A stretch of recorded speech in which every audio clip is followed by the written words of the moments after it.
İstikamet beter muhim zat. Yani aralıkta Mısır'ın ulamalarından ya Mekke'nin ulamalarından galiben yadımız için bir taraf şu metlep okuyordum. Mısır'ın ulamalarından bir kitap veriyor. Mesihiyetin aleyhine. Şeyde bir kitap yazıttır şey.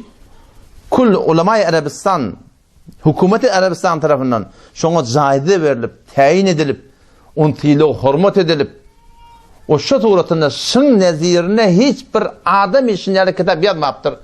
Umur neylikte yazıp bolacak ya deyip bari şın adını hevunu uluttular olsam doğru.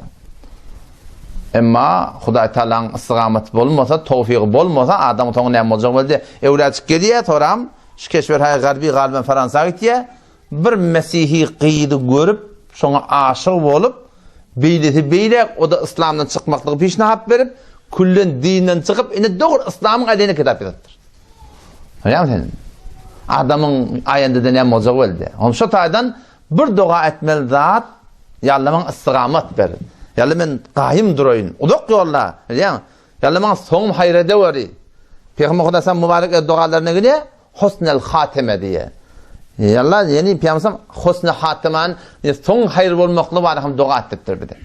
Onun şu taydan şuna çından bilen adamla amel edip, kutahlar istiğfar edip, sadaka verip, cobran edip, o şu turatın ne var? Bilen adamda qayım durmakla gerek. Ama bada Allah tebarek ve teala bize ne mi? Tevfikin alametini.